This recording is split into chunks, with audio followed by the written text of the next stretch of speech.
Hello and welcome to a mod spotlight over procedural parts. This mod has changed hands quite a few times, but is currently being worked on and maintained by Radarman from the Moon, with Otherberry actually handling the Kerbal Space Program forum page. Now, as for what the mod actually does, it does as it says. It adds procedural parts. Now, procedural parts are parts that you generate inside the VAB. They're not ones that start off. So to get a look at this, let's go to the Fuel Tanks tab and pull one of these out. Now, you'll find them that they have a rather blank texture. As you can see, we have a liquid fuel one here. Procedural liquid tank. Now, when you click on this and bring it out, there's not a whole lot to it. And what exactly makes it procedural? Well, when you right-click on it, you're given a lot of options. Now, one of these options is, the first one is just the texture. What do you want it to look like? So do you want it to have this texture, maybe the texture past, maybe just be green? There's even a blue one down here. There we go, blue side. And you can pick which one you think fits it best. Now, aside from that, you can pick the shape. The shapes range from cylinder, cone, filleted cylinder, and smooth cone. We're going to keep it on cylinder, and this is where the procedural part comes in. You choose how big you want it. If we want it to be a 2.5 diameter and maybe be 5 meters tall, well, we can, and the liquid fuel and oxidizer will adjust accordingly. Now, to bring in, just to give us a bit of a scale to work with here, just attach this to the side and make it so that they're equal. Now they're roughly equal right now, and this one is slightly smaller, the procedural tank, and if you look, we have 2,694 liquid fuel, whereas if we attach the normal orange tank, we have 2,880. If you look at this for reference, they are practically exact same height, probably a little discrepancy, as well as width, just because of the way this model is and the way this one is generated. But you can see that they have basically the same fuel, so it's not cheating, basically. It keeps it fair. Now, aside from just being able to do this, if you wanted this to maybe be 5 meters across, go for it. If you want it to be 11.25 meters across, have fun. And of course, you can click the inside arrows for a much finer tuning to the size versus the out arrows that give you a much larger, that will snap to the nearest 1.25 meters. You can also do the shorter meters, which go up by 0.125. Now, aside from that, with the liquid tank, you pick what you want. You can either do mixed, where you get LFO, liquid fuel and oxidizer. You can choose just liquid fuel for planes, or you can choose just oxidizer if you so wish to just have oxidizer, such as in events where you just want oxidizer for things like mining, refining. The next shape we have, besides just a cylinder, is a cone, where you pick the top diameter, and you can make this a reverse cone if you want, and you pick the bottom diameter, and then you tell it how tall it's going to be. And of course, if you want, you can make the top 0, in which case it goes into a nice fine point. However, I do want to note and mention that even though it goes into a fine point, there's still an attach node, meaning you can attach things to it. Now, because of this node being up top there's a slight issue. The way the new Kerbal Space Program models drag, that node, the fact that that node exists, means this part does not have good drag. This part is really bad with drag, basically. So if you're going to want to create a nose cone, you actually want to use the next part, which is the procedural liquid tank nose cone, because this part, if I grab this again, does not have a node on top, meaning that the Kerbal aerodynamics don't calculate that node. You still can put liquid fuel in here. You can still increase the diameter how you want. You can pick what kind of cone head you want. So you can pick the shape. But it doesn't have the node on top, nothing to attach it, which means this one is actually aerodynamic.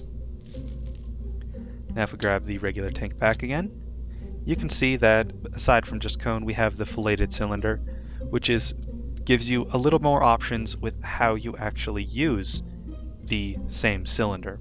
So we still have diameter, and we still have length, which is exactly the same. However, now we have this, which this controls basically the distance that this round edge points through.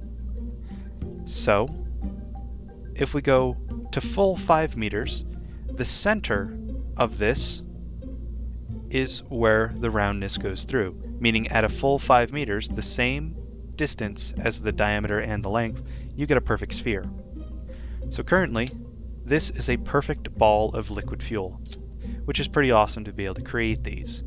Now, if you put this at exactly half, then you'll notice you have a pill shape. However, in order for the pill shape to seem authentic, you need to make your diameter half of the length, and the fillet needs to be the same as the diameter. And now we have a nice authentic pill shape. So of course we can stick these wherever we want. And of course you can do much more than just these shapes. You can maybe make it thinner, maybe only have this go even less. And it's all dynamic. You can completely generate what you want with these. So again, let's reset it and look at the last shape, which is the smooth cone. Now, the same thing applies with this cone. Now, whereas with the normal cone, you could make it 0, and of course you'd still have that node. The smooth cone is no difference. If you make it 0, you still have that node, meaning this is an inefficient drag. This is simply a design thing. And of course with the smooth cone you can kind of pick which shape you want, which are the exact same shapes as the procedural liquid cone, which of course you'd probably want to use if it's at the top of your craft as to incorporate or best use against the aerodynamics. Now the reason this is because Kerbal Space Program 1.0 changed its aerodynamics. So the nose cone doesn't have a nose on top because it was added after 1.0 was released and this aerodynamic change happened. Previously it was just the normal tank and you could create nose cones with it. But because Kerbal Space Program's aerodynamics now says that nodes cause a lot of drag, it changed a little. Now you are not only limited to fuel tanks, you can also get a procedural RCS fuel tank, and you can also get a procedural ore fuel tank, which is new in the 1.0 Kerbal Space Program, as to agree with the fact that now you can mine ore in KSP. And the procedural ore tank can be found in the Utilities tab, where of course you can do the exact same thing with the ore tank, making it any size that you wish. Now, aside from just having the ore tank, you also can get a xenon tank, which gives you the same options as the liquid fuel tank. You can get a procedural battery, which of course, if you so wish, you can just make a giant 5 meter by 5 meter ball of electricity that stores 245.4 thousand electric charge, because who doesn't want a giant blue ball of electricity? Now, this isn't the only thing you have. You also, if you go to your Engines tab, will have a procedural SRB. Now, the SRB is unique in its own way, because what it does is it has a couple different functions. It's got the same shapes.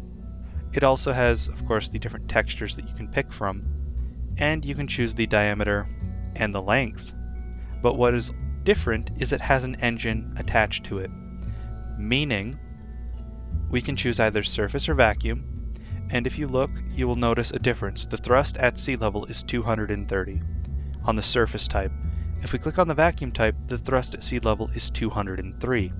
Now the burn time for the vacuum is going to be 264 seconds, whereas the burn time on the surface is 250. So depending on where you want to use this, depends on which type you should use. We're going to keep it on surface because of course this is going to be on the surface. And along with this, you can choose your thrust.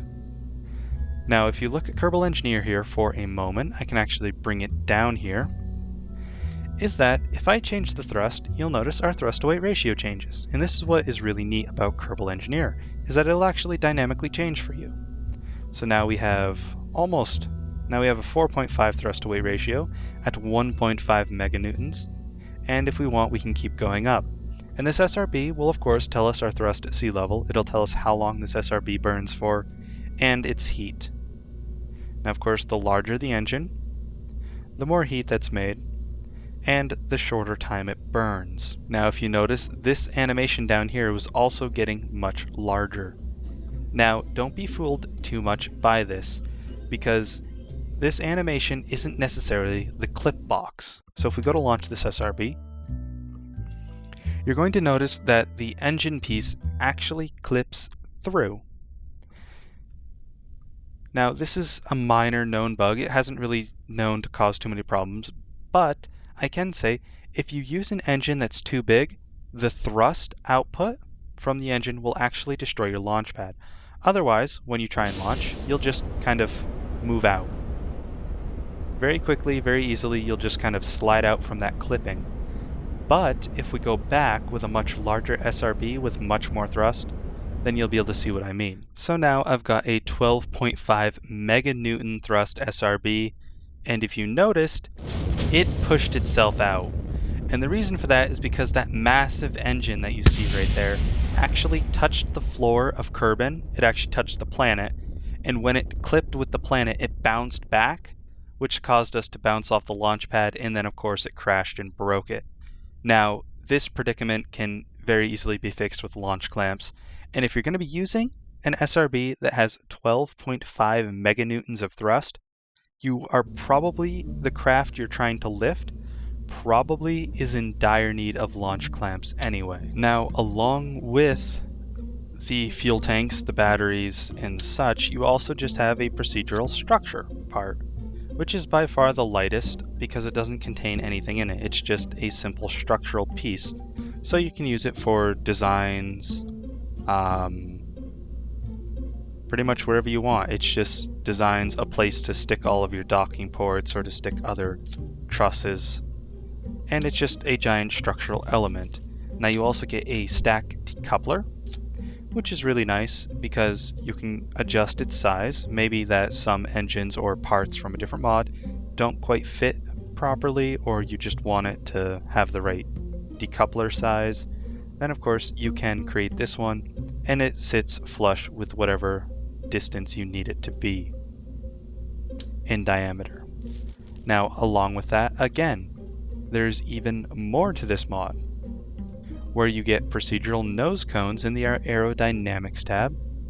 If you look, you have a procedural nose cone right here, which this one is just like the structural one, or the liquid fuel one, except it has no liquid fuel in it, making it lighter. And you even get a procedural heat shield that uses a blader just like the stock KSP heat shields. Now, the heat shield will be different if you have a deadly re-entry installed. You will have an additional heat shield for deadly re-entry on its own type of heat shield, I should say, instead of the stock heat shield, as well as if you install some other mods, such as if you have modular fuel tanks installed, then all of the tanks, procedural tanks, will use modular fuel tanks.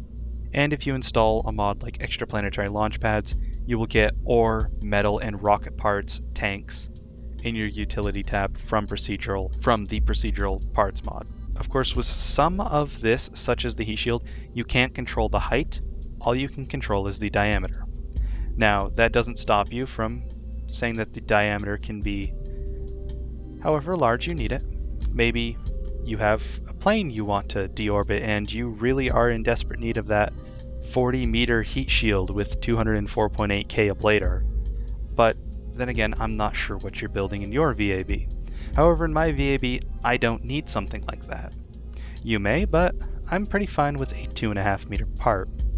And of course, these heat shields, as all heat shields do, they have a node at the bottom, which if you want, you can stick your stack decoupler down. Now, just to make another note on the actual textures here, is that there are a couple of texture packs that are linked on the main forum page for procedural parts, and the nice thing about these textures is that, see, I have one right here, and the nice thing about these textures is that they are a single texture, meaning that they don't increase load time very much, and they don't use a whole lot of RAM.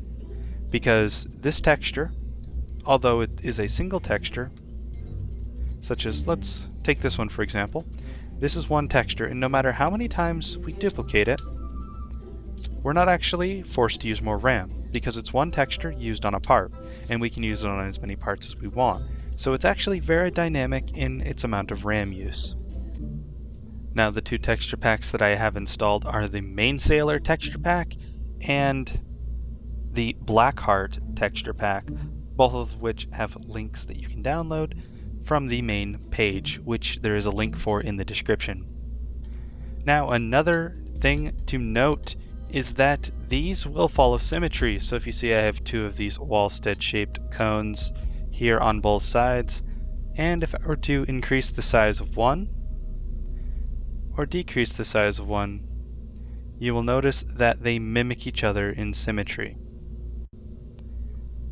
So you can put these things attached with symmetry and then manipulate them in the symmetry mode or with symmetry active. And of course, depending on how dedicated you become, you can create some really interesting or wacky things with this.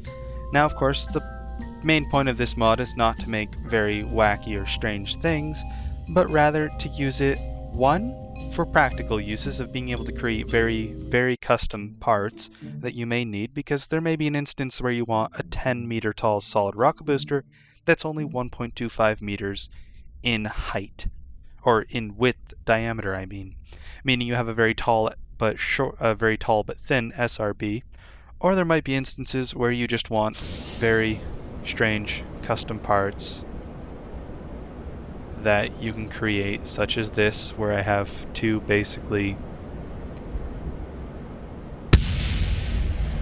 power balls sitting on the ends of nose cones, or a giant ball of liquid fuel, because it allows greater use of custom shapes.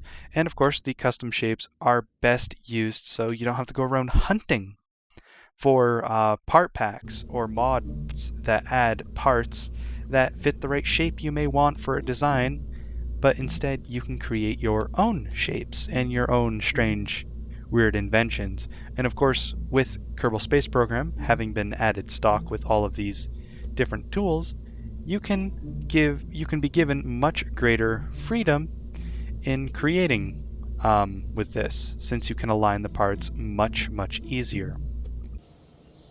Now, I know some of you who enjoy playing the career mode are probably asking yourself, well, how is that fair to be given a 2.5 meter, 10 meter tall part from the very start?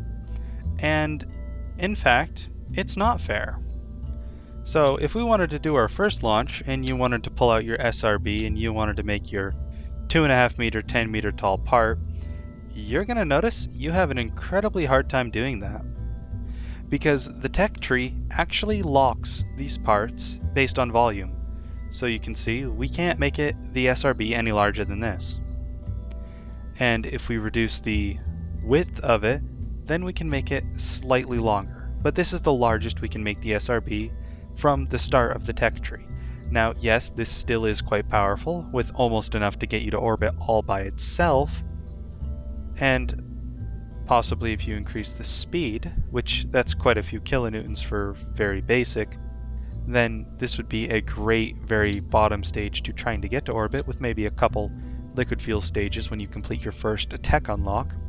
But although it's pretty powerful, it's not completely cheating, say. Because one, these cost more based on their size. If you look, this craft currently costs 1,797 credits, or funds, and if I make it 3 meters tall, it's going to cost 2,200. So based on the size of this, and of course if I add more thrust, if you watch the number over there, as my thrust decreases, the cost decreases, and as my thrust increases, the cost goes up as well. So they cost more the larger you make them. Although they're still very powerful early, of course, they are not completely cheating because they are locked to certain limitations by volume, until of course you unlock some tech in the Research and Development Center that increases their size. So even though you get the procedural liquid tank right there in the first set of science, you can't make it infinitely huge. And as you unlock larger and larger tanks, the mod will allow you more and more space in order to keep up with basically the tank unlocks.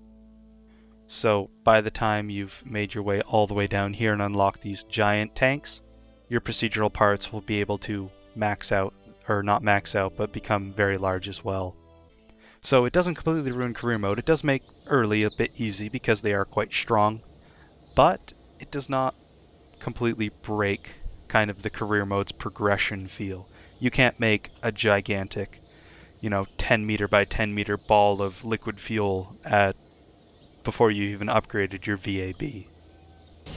So anyhow, this has been a mod spotlight over procedural parts. I hope you guys go check it out. There will be a link in the description to the Kerbal Space Program forum page. I hope you all enjoyed the video. Thank you guys for watching. This is PTT GRW signing out.